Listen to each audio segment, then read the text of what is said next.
Vamos brincar um pouquinho aqui com o código, tá? Quando eu me propus a fazer essa palestra, eu fiquei uns 2 dias pensando, puxa, eu tento fazer isso ou não, né? Talvez não devesse ter tentado, não saiu muito bem, tá? A gente vai poder brincar um pouquinho. Tá? A ideia é fazer o quê? Uma das peças de código mais complexas e funcionais que a gente tem hoje funcionando em Python, tá? É o Zope.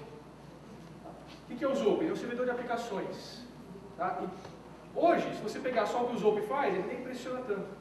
Mas o Zope, quando surgiu, ele surgiu num ambiente em que você tinha, está na descrição da palestra, né? No ambiente em que o mais complexo que você tinha para o web era um script CGI. Você tinha HTML estático, script CGI, e de repente apareceu uma aplicação que podia fazer... A aplicação mesma, ela era um web server, ela era um banco de dados orientado a objeto, ela era um servidor FTP, ela conseguia colocar os objetos em hierarquia e navegar nos objetos, mapear da URL para um objeto em hierarquia, e o objeto sabia como se renderizar para aparecer na janela. É uma coisa completamente mágica. No fim, depois o Zope continua evoluindo, né? Mas ele é bem baixo nível. Depois, para construir aplicações em cima do Zope, você precisa fazer outras coisas. E aí, na descrição da palestra eu coloquei, mas era covardia. As pessoas em outras linguagens tinham que ficar programando Perl, C para você colocar uma string na tela, você colocar a memória para string e tal. E, default, para criar o Zope, tinha o Python. Bom, então qual que é a ideia aqui? A ideia era a gente começar a desenvolver alguma coisinha que fosse implementando vagarosamente as mesmas funcionalidades que tem o Zope. Tá? Aqui já é a primeira vez que eu fiz o commit do projetinho. E qual a ideia? Se você vai fazer um objeto que tem que ter 3 funcionalidades diferentes, vamos dizer assim. Vamos pensar que o objeto tem que ser navegável, tem que pertencer a uma hierarquia e você tem que conseguir descer e subir nessa hierarquia. O objeto tem que saber se renderizar no formato que aparece no web. O objeto tem que saber se persistir no disco. Então, depois você executa o servidor de novo, o objeto volta do disco para a memória do jeito que estava. Tá? E além disso, sua aplicação tem que ter um servidor web. Tá? Eu acho que essa parte do objeto saber se renderizar para a web e o servidor web estão todas na tela aqui. Tá? Só está faltando o final dessa linha aqui. Se eu apertar esses 3 botões, ela aparece. Ok? Bom, qual que é a ideia? No fim também eu coloquei metaclasses, né, como título da palestra. Né? Nessa palestra a gente não precisa nem de metaclasses. Isso aqui com orientação objeto normal você faz do jeito que a orientação objeto vem no Python. Aqui é um jeito bem legal que permite você customizar o acesso a atributos do objeto. Isso eu estou usando bastante aí. Tá? Então, eu sabia que ia querer persistir o objeto em disco, uma das funcionalidades mais importantes e a mais complicada que tem aí. Então eu criei uma classe persistente vazia. Eu sabia que o objeto ia querer poder se mostrar na tela, se renderizar para HTML e se jogar para a tela. Eu criei uma classe display. Tá? Aqui eu chamei de team, depois eu botei o nome por causa do operador de telefone. A minha ideia era usar nomes que remetam a Monty Python. E team, não sei quem estava na palestra do Wiki, porque a palestra inteira é em cima do Monty Python por causa de sagrado, né? Team pouca gente lembra, mas é o nome do feiticeiro que eles encontram e conseguem explodir as coisas na noite. Aí eu falei, não, team vai ficar chato por causa do operador de telefonia, que a gente tem, né? Aí eu mudei para Bicycle Repairman. O Bicycle Repairman é um sketch muito engraçado do Monty Python também, que vocês têm que ver depois, entendeu? Super-herói que salva o mundo, tá? Quebrando a bicicleta, deve ser o super-herói do mundo.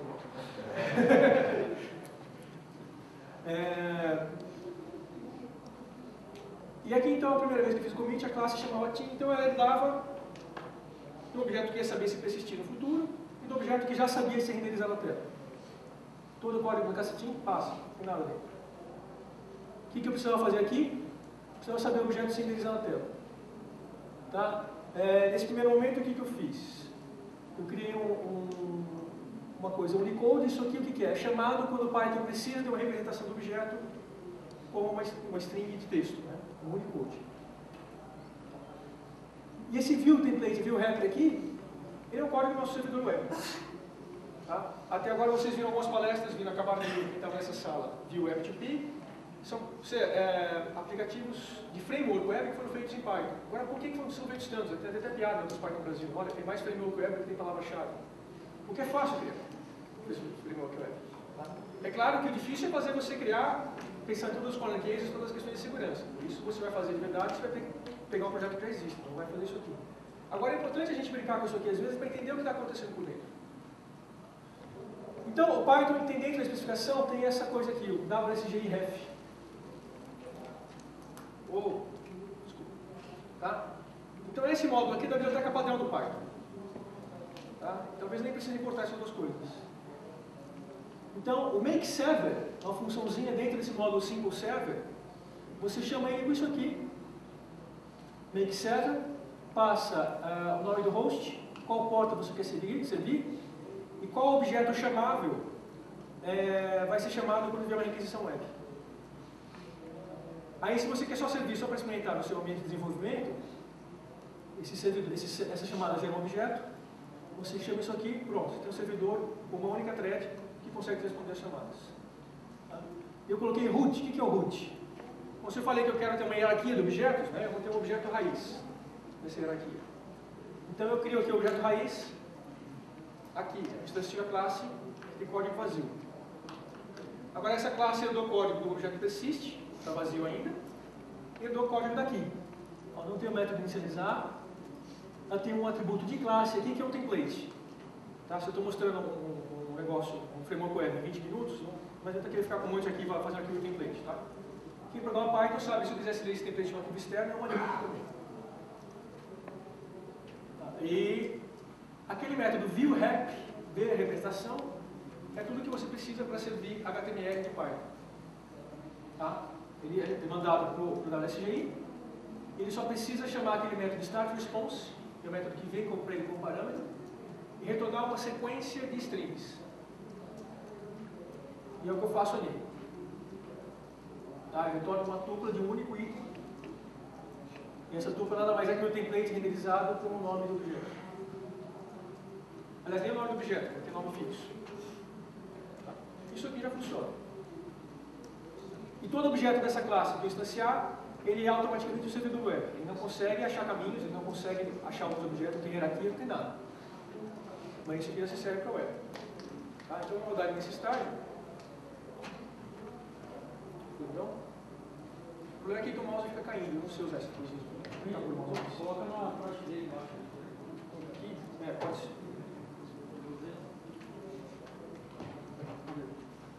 Não ajudou. O fio fica torcido, o mouse fica rodando.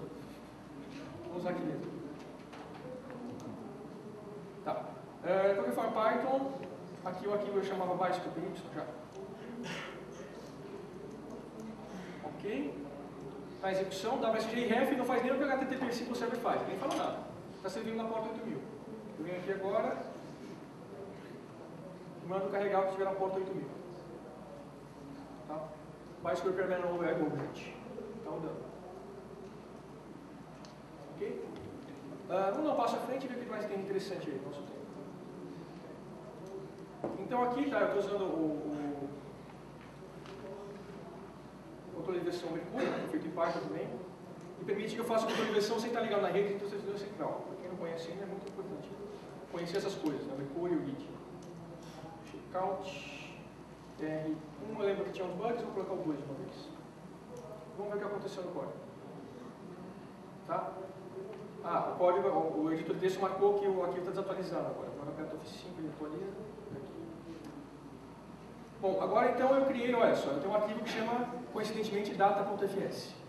Tá? É onde eu vou querer guardar e persistir todos os meus objetos. E eu criei aqui uma classe tree. Essa classe tree é dada para a classe traverse e uma classe persist. Depois o objeto principal, aí já chama bicycle repairman, eu ia do traverse, persist e display. Por quê? São as três funcionalidades que eu mencionei.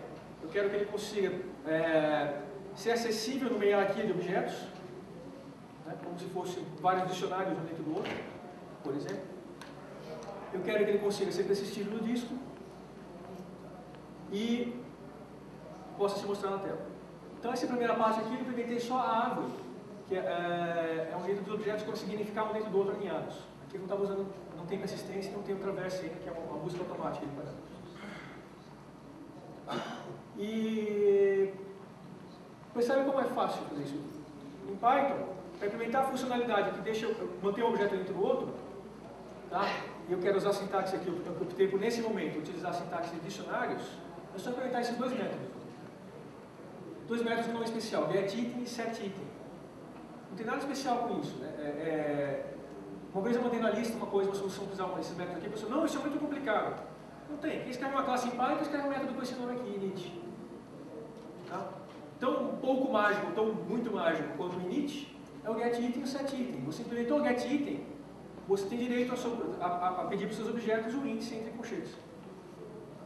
E o que eu faço? Se alguém me pede o getItem do objeto, eu vou procurar dentro do meu objeto, um objeto que chama children, tá? E lá dentro eu pego a chave dele e devolvo o objeto obj. E o que é o children do meu objeto? Está aqui no init. Eu crio um dicionário normal. É um dicionário onde as chaves dele têm seus nomes dos objetos que vão dar para existir aqui dentro, nessa hierarquia. E eles vão conter o quê? Cada vez que alguém colocar, olha, desse objeto raiz barra folder 1 vai ser igual a esse outro objeto que eu criei aqui. O folder 1 vai ser o nome, o objeto vai estar, e esse nome vai conter o dicionário. Tá? E aí eu só mantenho também que ordens forem seguidos. Eu poderia usar uma coisa do Python mais novo, que é o dicionário ordenado também. Não precisaria nem manter essa ordem aqui. É que eu vou precisar depois pegar essa ordem aqui para a parte mais complicada, que é a persistência disso. Então, olha, tá legal, você atualizou um objeto aqui dentro da minha hierarquia. Eu pergunto, esse objeto já existe aqui? Se não existe, fala que ele é da ordem 1, senão vai aumentar a ordem dele. Mas olha aqui, acho que estava com um bugzinho, depois eu comento. Tá? Isso aqui já funciona. Eu ponho um objeto dentro de outro como dicionário. Vamos só passar para frente, eu poderia mostrar exemplo disso aqui, mas aí vai faltar para as coisas mais legais.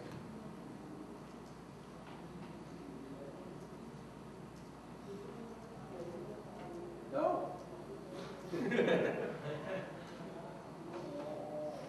Chega até aqui. Não de novo. Agora ele foi para a trava aqui comigo.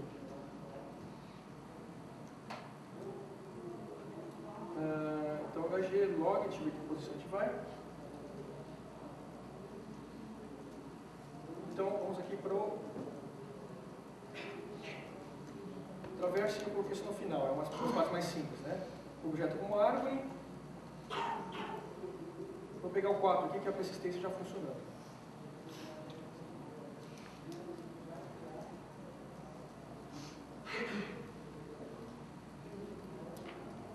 Agora o código foi um pouquinho maior.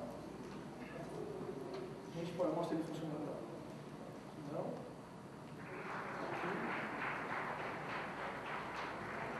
Então, o mesmo código que tinha antes. Aqui eu estou importando o Python. Tá, o Python, então, muitos de vocês devem conhecer, é o que vem na biblioteca padrão para você serializar um objeto. O que é? Você tem um objeto em memória do Python, que é uma coisa viva, né? E o Python é uma interface que deixa você transformar isso numa sequência de bytes, grava no arquivo, e depois você puxa de volta e tem o objeto vivo de novo. O Python tem algumas limitações do que ele pode serializar ou não. Tá? E o trabalho todo, se você persistir o objeto, lida com ele. Eu poderia reinventar a serialização do objeto, poderia serializar em XML, por exemplo. Mas o Python tem muita coisa que ele já faz. O arquivo, eu criei aqui algumas constantes que eu preciso, né? Em particular eu falei, ó, cada objeto vai poder ter no máximo esse número aqui de objetos dentro. Tá? E como eu tive o código simples, eu nem verifico se estourou isso aqui. Se alguém criasse mais, ia dar index replica. Aqui é o objeto árvore, tem pouca mudança do que estava lá, em particular no código aqui. Tá? Agora o traverso não está implementado ainda, o persist eu implementei. E a chave do persist é isso aqui, o save. Ele ficou um pouquinho grande, mas é a maior função, a maior método que tem esse código inteiro. O getState e o setState vão ser o que tem mais novidade. Tá? Vou começar por aqui. Bom, vamos supor que eu tenho uma árvore inteira de objetos, tem 300 objetos um dentro do outro no disco. Eu quero exibir o objeto que está aqui no terceiro nível, no quarto nível. Se eu mandar a hora de carregar o objeto raiz, carregar toda a árvore de 300 objetos, eu não consigo servir nada, acabou minha memória. Então, o interessante é eu carregar o objeto raiz à medida que alguém pede acesso a um objeto que está aqui embaixo na hierarquia, ele vai carregando só esses objetos. E aí, tinha um monte de código para isso. Né? Todo esse código aí, são 1, 2, 3, 4 linhas. Esse código aqui, o que acontece? Eu coloco isso aqui, ele herda a classe de árvore que tinha antes, O que ele faz? Ele só verifica... Deixa eu pegar aqui...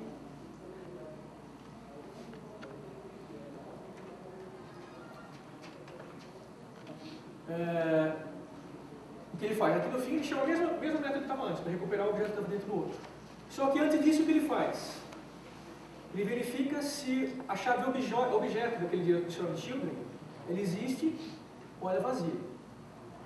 Se for vazia, quer dizer o quê? Que esse objeto estava persistido, veio do disco, mas não trouxe os outros atributos. Trouxe só a informação, trouxe o nome, trouxe o offset de onde está o arquivo, aquele outro objeto persistido. Aí nesse momento que alguém tenta acessar, nesse momento eu vou acessar o objeto lá. Então isso aqui, 4 linhas você faz uma mágica em Python, que você poderia ficar pensando em outra linguagem. Como é que você vai fazer isso? Como é que você vai fazer para ter um dado pronto para usar, com o nome do dado pronto para usar, as informações de onde acessar o dado pronto para usar, mas o código que for usar, ele não precisa se preocupar com isso, ele só acessa o dado. Na hora que o dado for ser acessado, essa função é chamada automaticamente. Tá? E aqui ele verifica, o dado já está em memória? Se tiver em memória, chama o superclasse, não é problema meu. Se não tiver em memória, esse códigozinho aqui vai ajudar na memória. Tá? Esse códigozinho aí que é o restante da nossa palestra.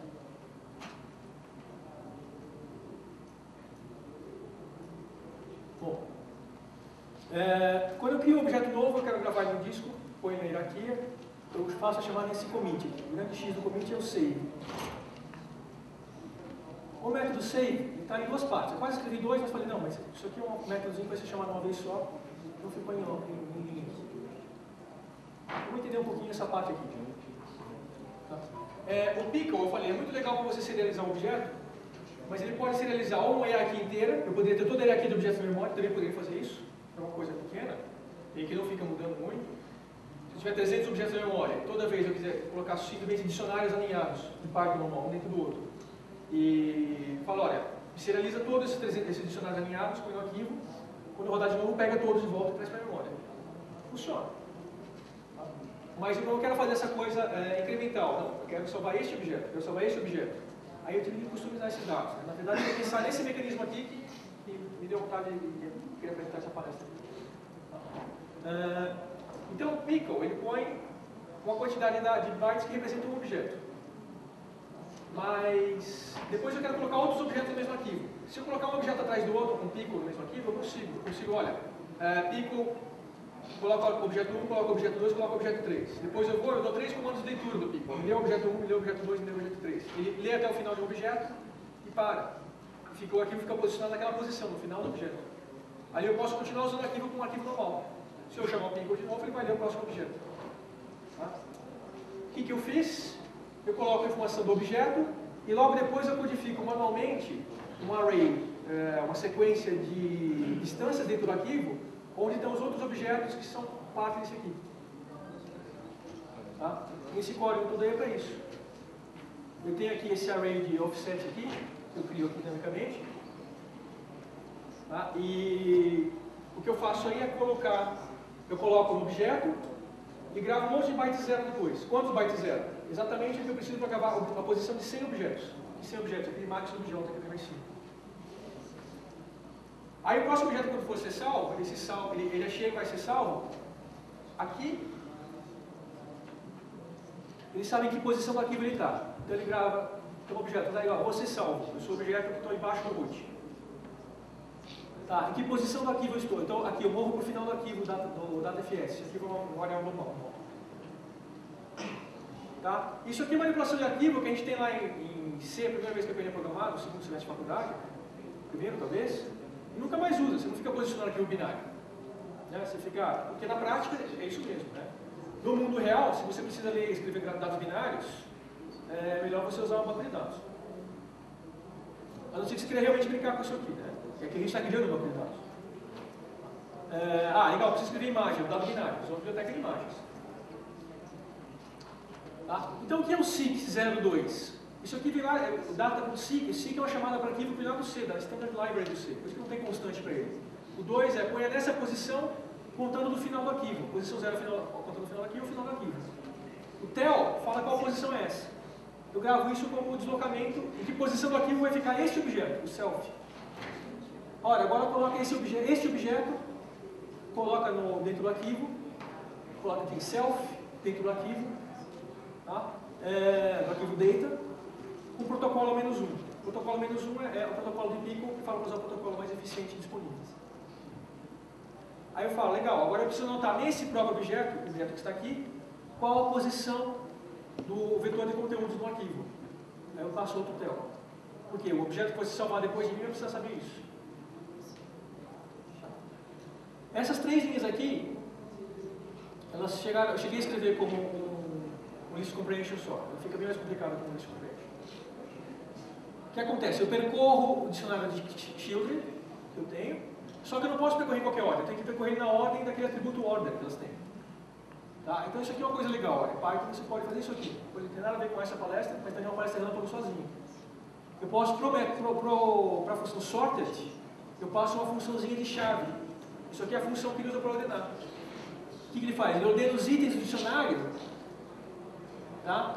Em cada item desses, o que acontece? O elemento 1 do item é o valor do item, né? O conteúdo do item. O conteúdo do item é um dicionário que tem a chave order, que eu ponho lá no set item do tree. A chave order é a posição do objeto. Então isso aqui me dá os objetos em ordem. O objeto que foi o 0 primeiro, depois o 1, depois o 2, o 3. Tá? E aqui eu simplesmente anoto, nesse vetor aqui, o atributo offset de cada objeto, ou -1 se não houver o atributo. Essa outra linha aqui, simplesmente completa o vetor com 100 números, e os iter tools executam repeat para isso. Eu simplesmente usar uma explicação aqui. Né? Eu venho fazer outra coisa e depois dá para simplificar e ficar mais legível esse código. O iter tools repeat simplesmente, olha, repita -1 por max objeto menos comprimento de len children. Né? Então você tem 20 objetos aqui dentro. Isso aqui vale 100, então ele vai repetir 80 vezes -1. E colocar e aí depois ele transforma isso aqui, ele criou como uma lista de Python normal, ele transforma isso no array de números longos, porque eu não quero fazer um projeto que depois vai quebrar com arquivo de 4 GB.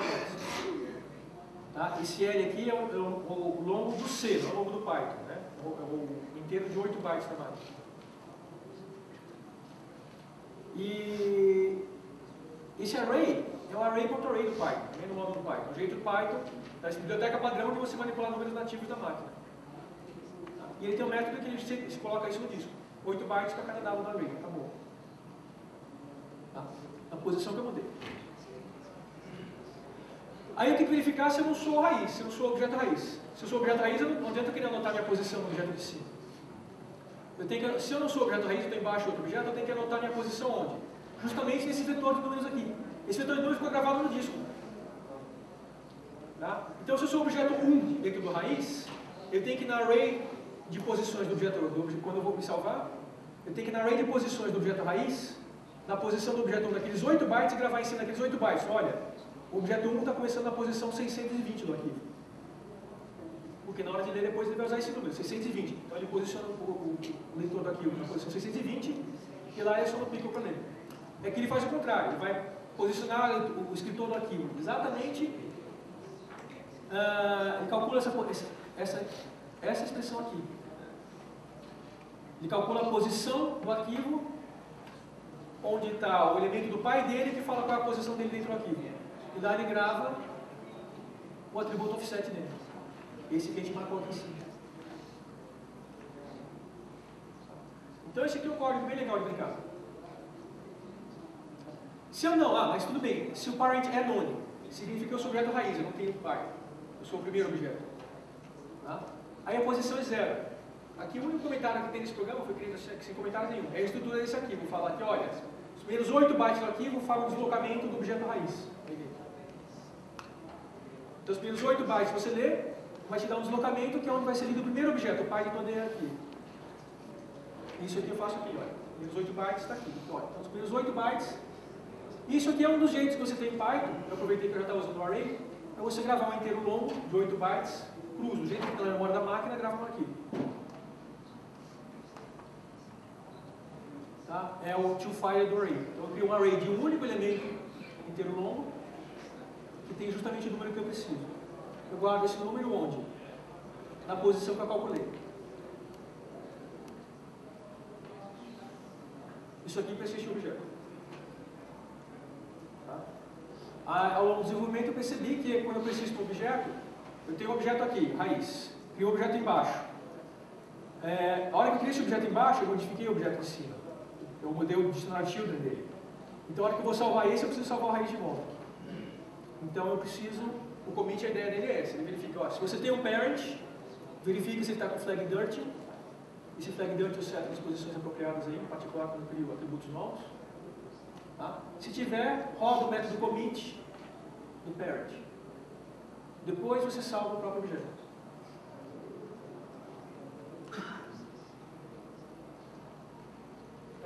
Aí tem mais uma coisinha, o pickle. Tá? Em vez de fazer pergunta no final, vai ficar muito maluco isso. Né? Alguém quer perguntar alguma coisinha, um detalhe daqui?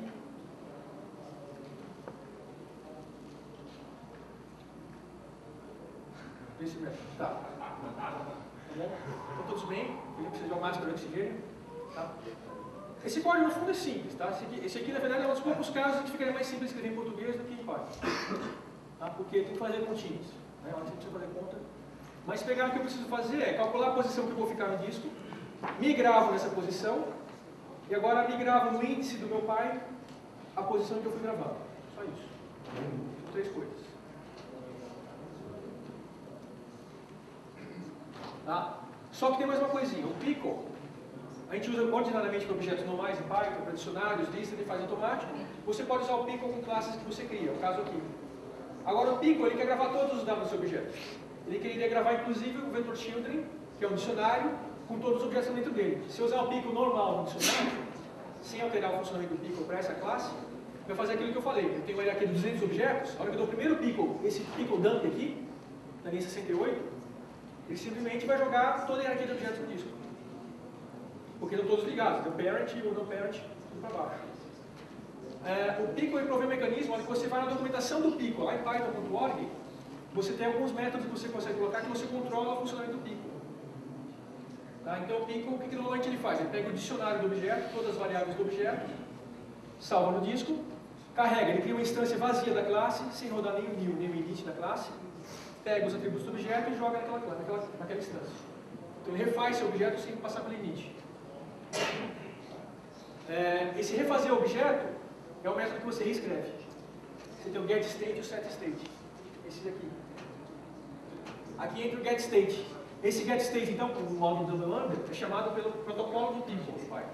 Tanto faz se você está usando o pickle em Python, o cpickle que eu uso aqui em C, como se alguém chegar a implementar um JSON pickle, que seria um objeto para JSON, ou XML pickle, que seria um objeto para XML, deve ter isso com certeza. Ele vai ter que respeitar o protocolo pickle, vai ter que passar aqui. E aí o que eu faço, o getState? Em vez de retornar o dicionário do objeto, ele retorna o dicionário do objeto modificado. O que eu faço? Eu ponho nada aqui, ó. Onde é o próprio objeto, o objeto filho, ele fala, não, substituir. Então, onde é o objeto filho, você não põe o objeto filho de verdade, substitui por nada. Tá? E o parent também, não marca o parent, marca nada.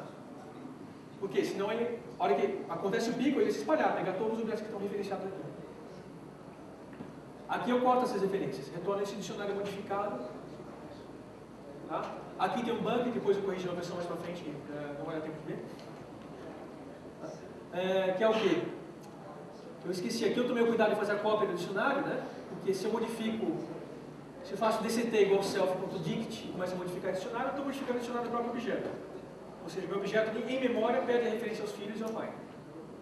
Eu fiz uma cópia, aqui eu lembrei, e aqui eu esqueci de fazer a cópia. Isso aqui é um objeto, é um dicionário também. Então, quando eu salvava um objeto no disco, eu perdia, quanto tempo? 1 minuto? Não, mas o cara... Não, perdi tudo. Tá, ok. Tá, então, a pessoa antes de ir esqueceu de...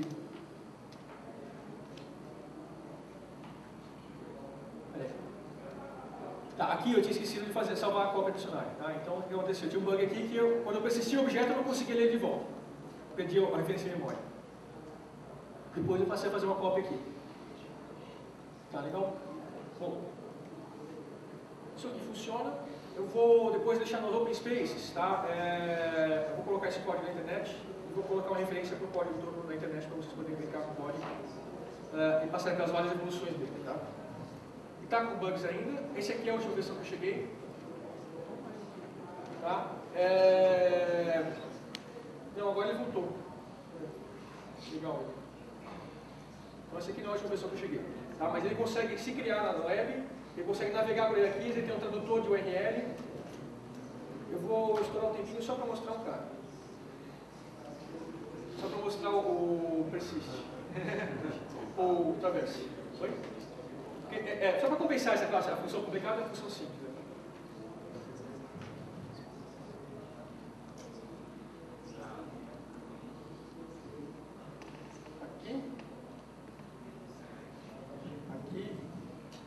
Então lembra que ficou faltando o traverse, né? O traverse no Zope é uma coisa que todo mundo ficava assim, nossa, que quando o objeto, você tenta acessar um atributo de objeto que não está no objeto, mas o objeto está numa hierarquia, ele busca o mesmo atributo em outros objetos em cima da hierarquia. Então você tenta pegar, por exemplo, um ponto template, e o objeto aqui embaixo da hierarquia não tem um ponto template, mas o avô dele tem um ponto template. Ele vai subindo, ele modifica a busca normal de atributos do Python. Em vez de dar atributo error aqui, ele vai subindo. O pai dele tem um template? Não. O avô dele tem um template? Tem. Ótimo, então funciona. Tá? Isso aqui faz isso. 5 linhas. Eu sobrescrevo o método getAttr. Esse método só é chamado se o atributo já não foi encontrado. Aí eu pergunto, legal, esse atributo está em self-children? Porque aí eu passo da funcionalidade de funcionar como dicionário para funcionar como aquele ponto também. Então se eu tenho raiz, ponto folder 1, ponto folder 2, ponto objeto final, eu posso escrever exatamente assim pai, com essas duas linhas 56 e 57. Então eu pergunto, existe o self.parent? Legal. Então tenta recuperar o objeto do self.parent. Se não tiver um self.parent, não raise attribute error, o atributo não existe. Só isso. Essas 4 linhas você faz o traverso do Zope, que é uma coisa que deixa todo mundo assim, nossa, né? Puxa. E é muito legal justamente para isso, porque você pode colocar atributos web, por exemplo, você pode fazer uma variável de cor, e variáveis de posicionamento, de CSS, de coisas de HTML, que ficam na raiz do objeto, uma parte alta da árvore, e tudo embaixo vai respeitar aquilo. Na hora que você muda aqui, né, você mudou na raiz, todos os objetos embaixo refletem essa mudança, porque você referenciou o mesmo atributo. Assim. Tá ok? Pessoal, bom, então por esses dias, estou no OpenSpace, eu vou colocar isso aqui no URL, que hoje está na internet, e aí quem quiser fica à vontade para baixar esse código. Tá? Então, Alguma pergunta? Essa classe é mais simples, dá uma pergunta. Tem uma ali. Tem um brasileiro. Olha, a gente tem alguém que entendeu. Eu queria que você voltasse a explicar só aquela parte que você fala de uma parte de offsets, aí depois você tem um outro offset. Eu queria que você explicasse exatamente esse ponto. Esse offset aqui, deixa eu ver. Fala o número aqui. Você fala de content offset e offset. Ah, tá. Content offset. Tá, é o seguinte. Eu percebi quando eu estava escrevendo o código, que eu precisava que o objeto que está embaixo, tá, eu salvei o raiz. Tá? O objeto raiz. O objeto que eu vou salvar embaixo dele, na hora que ele vai ser salvo, ele não adianta ele saber só em que posição começa o objeto raiz. Ele precisa saber em que posição começa o vetor de outros objetos embaixo dele. Esse content offset é uma outra posição do arquivo que marca o vetor de posições embaixo do outro objeto. Tá?